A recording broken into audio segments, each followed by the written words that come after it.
Hi friends, welcome to లిక్తారెడ్డి vlogs. ఈరోజు biryani rice చేయబోతున్నాను. అది ప్లెయిన్గా. ఇది బిర్యానీ రైస్ ఇప్పుడు శ్రావణ మాసం వస్తుంది కదా, నాన్ వెజ్ తినని వాళ్ళకి, అంటే నాన్ వెజ్ బాగా ఇష్టపడే వాళ్ళకి ఈ రైస్ ఒకసారి ట్రై చేయండి. బిర్యానీ తిన్న ఫ్లేవరే వస్తుంది. చాలా బాగుంటుంది. టేస్ట్ కూడా సింపుల్గా చేసుకోవడం కూడా ప్రాసెస్. వెజ్ కర్రీస్లో కానీ, పన్నీర్ కానీ, మష్రూమ్ ఈ కర్రీస్లో కానీ, రైతాలో కానీ చాలా టేస్ట్ అయితే బాగుంటుంది. చాలా సింపుల్ చేసుకోవడం కూడా. వంట రాని వాళ్ళు కూడా ఒకసారి ట్రై చేశారనుకో చాలా ఈజీగా వస్తుంది రెసిపీ. అలాగే ఒకసారి తిన్నా మళ్ళీ మళ్ళీ తినాలనిపిస్తుంది. ప్రాసెస్ కూడా చాలా సింపుల్. ఇక్కడ కనిపిస్తుంది కదా, నేను టమాటా, ఉల్లిపాయ, పచ్చిమిర్చి చాలు. ఇంకా రైస్ మీరు ఏ రైస్, బాస్మతి రైస్ అయితే బాస్మతి తీసుకోండి, లేదా మామూలు రైస్. మీకు టైం ఉంటే ఒక 30 minutes నానబెట్టేసుకోండి. రైస్ పొల్లుగా బాగా వస్తుంది. ఇంకా టమాటాలు అవి కడుక్కొని, ఇంకా టమాటాలు అయితే నేను ముక్కలుగా కట్ చేసుకొని పేస్ట్ పట్టుకుంటున్నాను. మామూలుగా ముక్కలు వేసామనుకో కొంచెం టైం పడుతుంది అవి మంచిగా వేగడానికి. అందుకని చెప్పి మనం టమాటా మొత్తం మిక్సీకి బట్టి ప్యూరీ లాగా తయారు చేసుకున్నాం అనుకో అది భిన్న ఏగుతుంది. నేనైతే మిక్సీకి వేస్తున్నాను. కొంతమంది అల్లం వెల్లుల్లి పేస్ట్ విడిగా, లేకపోతే ఈ టమాటా పేస్ట్లోనే అల్లము వెల్లుల్లి వేసి మిక్సీ పట్టేసుకోండి. మెత్తగా పట్టుకోండి. కొంచెం కచ్చపచ్చిగా పట్టుకున్నా మళ్ళీ రైస్లో అక్కడక్కడ తగులుతూ ఉంటాయి. కొంతమందికి ఇష్టపడరు, అందుకని చెప్పి ఇంకా నేనైతే మెత్తగా పట్టేశాను. మెత్తగా పట్టేసి పక్కన పెట్టేశాను. ఉల్లిపాయలు కొంచెం ఎక్కువ వేసుకుంటేనే బాగుంటుంది రైస్కి. ఉల్లిపాయలు కొంచెం సన్నగా కట్ చేసుకోండి, పొడుగ్గా. ఎందుకంటే మనం పకోడా చేస్తాం కదా, అలా కట్ చేసుకున్నాం అనుకో భిన్న ఏగుతాయి. అదే లావిగా వస్తుంటే ఆయిల్లో బ్రౌన్ కలర్ రావడానికి కొంచెం టైం పడుతుంది.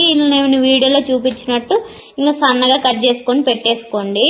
ఇంకా మీరు కానీ కొన్ని లావుగా సన్నగా వచ్చినాయి అనుకో, ఒకసారి ఇలా గట్టిగా పిసికామనుకో అన్ని విడివిడిగా అయిపోతాయి. విడివిడిగా ఉంటే భిన్న ఏగుతాయి. అందుకని చెప్పి నేను అలా చేశాను. కొంచెం గట్టిగా మనము పట్టుకున్నాం అనుకో పిడికిలతో అవన్నీ విచ్చుకుంటాయి. ఇంకా తర్వాత మనం పచ్చిమిర్చి కూడా కట్ చేసుకున్నాం, ఒక 4-5. మీరు కొంతమందికి పచ్చిమిర్చి తినడం వల్ల ఎలర్జీ ఇన్ఫెక్షన్లు వస్తాయి. అలాంటి వాళ్ళు ఈ పచ్చిమిర్చిని అవాయిడ్ చేసుకొని కారం వేసుకోవచ్చు. కారం తర్వాత పుదీనా, కొత్తిమీర కడిగి పక్కన పెట్టుకోండి. అది ఆప్షనల్, మీ దగ్గర ఉంటే వేసుకోండి. దాన్ని కట్ చేసి పక్కన పెట్టుకున్నాం కదా. ఇప్పుడు బిర్యానీ రైస్ చూద్దాము. బిర్యానీ రైస్కి మనం మామూలు వాటర్ కొంచెం, అంటే ఒక గ్లాస్ రైస్ తీసుకుంటే 2 గ్లాసులు నీళ్ళు పోసుకోండి.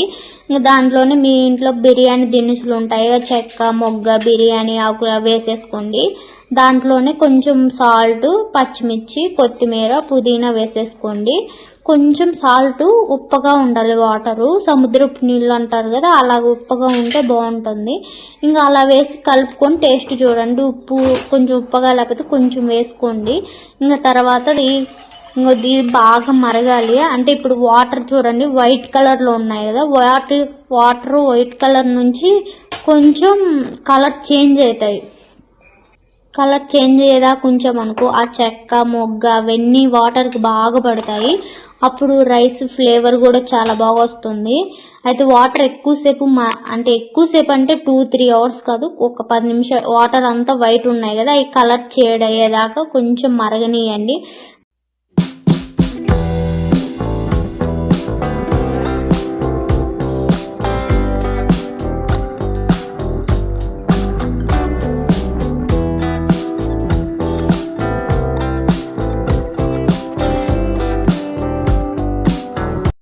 వాటర్ అంతా మరిగిపోయినాయి. ఇంకా తర్వాత కలర్ కూడా చేంజ్ అయిపోయినాయి కదా. ఇంకా తర్వాత మనం రైస్ వేసుకుందాము. రైస్ వేసుకొని కలుపుకోండి. ఇంకా తర్వాత రైస్ అయితే ఒక 90% ఉడకాల. మనం బియ్యం అంటే తేప కలబెట్టామనుకో బియ్యం అనేది విరిగిపోతాయి.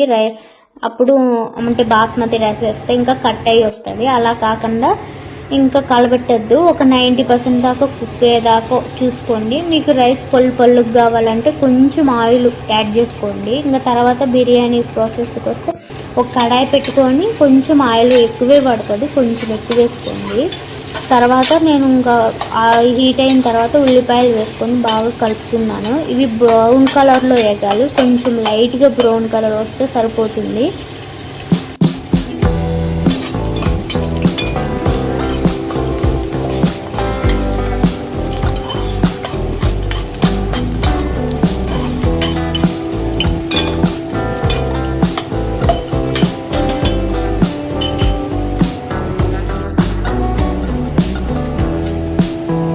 ఇంకా ఇలా బ్రౌన్గా వేగితే సరిపోతుంది. ఎక్కువ వాడితే మాడిపోతాయి, చేదొస్తాయి. ఇంకా పచ్చిమిర్చి, పుదీనా, కొత్తిమీర, ఇంకా ఇవి కొంచెం వేపుకున్న తర్వాత అల్లం పేస్ట్ కూడా వేసుకొని కలుపుకోండి. బాగా పచ్చివాసన పోయేదాకా వేయించి ఆ తర్వాత మనం తయారు చేసుకొని పక్కన పెట్టుకున్నాం కదా టమాటా ప్యూరీ, అది కూడా వేసుకొని బాగా ఇదంతా పచ్చివాసన పోయేదాకా ఉడకనియాలి.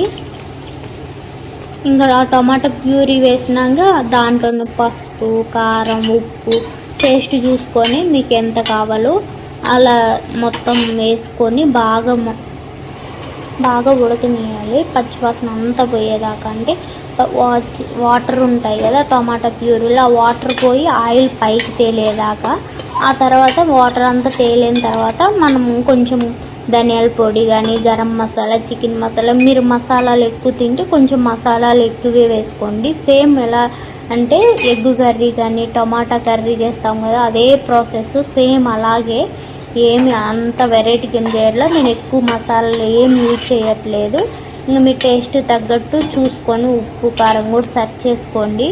ఇంకా ఉడికిన తర్వాత ఉప్పు, కారం అన్నీ వేసుకొని ఇంకా మీరు మసాలా కూడా వేసేసుకోండి. బాగా ఉడకనిచ్చిన తర్వాత మనం కొంచెం వాటర్ వేసుకుంటాం, ఎందుకంటే అడుగంటకుండా మనం పైన లేయర్గా రైస్ వేస్తాం కదా, ఇంకా గ్రేవీ కొంచెమే ఉంది, కొంచెం అడుగంటకుండా ఉండాలంటే కొంచెం వాటర్ వేసుకొని కలుపుకోండి.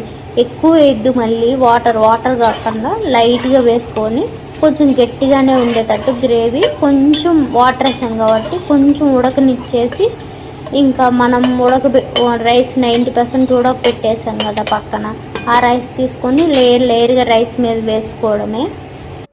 మీ రైస్ ఎన్ని లేయర్స్ వస్తాయో అన్ని లేయర్స్ మొత్తం వేసుకోండి.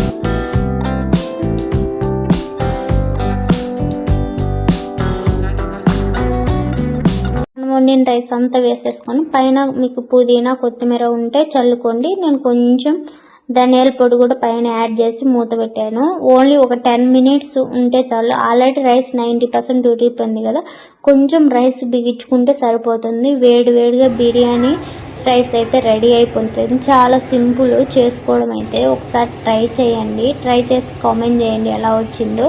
రైస్ చూడండి చాలా పొల్లుగా రెడీ అయిపోయింది. ఇంక వేడివేడిగా రైతాలోకి కానీ ఇంకా కాంబినేషన్గా ఏ కర్రీ అయినా కానీ చాలా బాగుంటుంది. ఇంకా నేనైతే చికెన్ కర్రీ చేశాను. రెసిపీ కావాలంటే మన ఛానల్లో ఉంది, బగారా రైస్ చికెన్ కర్రీ. ఈ టేస్ట్ అయితే చాలా బాగుంది. వీడియో నచ్చితే లైక్ చేయండి, షేర్ చేయండి, కామెంట్ చేయండి.